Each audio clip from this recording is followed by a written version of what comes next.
Yeah, hi, it's Stuart from Top Shelf. Today we're going to be looking at repairing engineered stair nosings. These can be damaged due to a number of reasons, construction, general wear and tear, things getting dropped, and also a manufacturing defect. So they're a very easy fix, and we can send you out a repair kit which has got a quality flexible filler which can be sanded and painted. We use Soudal, but you can use other ones which are comparable. We use a colour match to try and colour the mitre back to blend in, sandpapers, and also some clear coat of a quality flooring polyurethane. So it's about a 3 or 4 stage process depending on how much damage is done. A little bit of drying time between each one, but they are all water-based products, so they are very fast drying, and you don't have to be out of your stairs for very long. Alright, we'll make a start. Okay, so step 1, we're going to use the filler to fill up the bulk of it. Make sure it's clean, so you can use a brush, you could use a knife, as long as you do clean it up. And the main thing is when we are putting this on, that we actually go a bit over, because it can be sanded. So you can really just push that in, get it on there. And then we can also use something like a blade to take any of the excess off, both sides, and that way we are just leaving it a little bit proud so that it can be sanded without having to clean off too much. Once again, it is all water based, so it is easy to get off. You could also choose to get just a rag and take any excess off from around the outside, and we'll let that dry. It doesn't take long to dry, probably like sometimes 15-20 minutes depending on how big it is. And then we'll come back and sand it nice and smooth. Okay, so the next step is just to give it a light sand. Just going to use some 180 grit and just run along it and just keep that same shape as the 3mm sort of pencil round. Don't go onto the floor too much.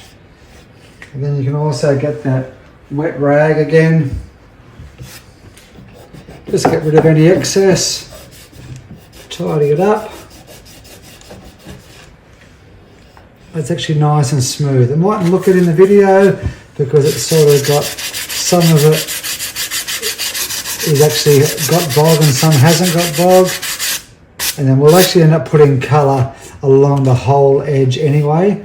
So it's just very hard to do very much a patch job. So anyway, you normally just do each nosing that needs it, the whole lot.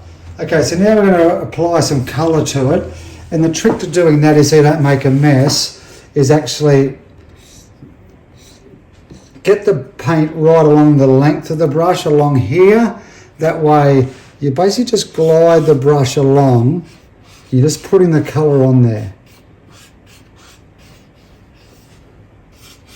without putting too much. It won't go onto both the vertical and the horizontal too much. Alright, it normally goes on a little bit lighter, and all paints generally dry that little bit darker. So same again, we'll just give that a little bit of time.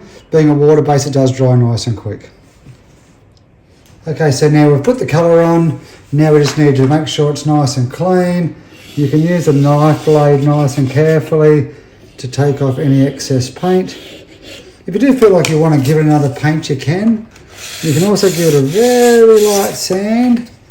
And sometimes that can just make it nice and even. And then what you do then is the same principle with the paint. This is a clear single pack polyurethane, very hard wearing floor sanding coating. I'll do the same. I just brush along there and add the clear coat on. Same again, you've got to make sure you've got enough paint on this part of your brush so that you can see it's nice and heavy on there. And then what we'll do, we'll give that another probably half an hour between coats, and then we can put some more on. So yeah, this is the durable part of it, is to actually put the clear coats of polyurethane on, like you're doing a normal floor. That's it? Okay, so we're going to put our second coat on. Same again, make sure there's enough paint on the brush, and you're just brushing along at about 45 degrees.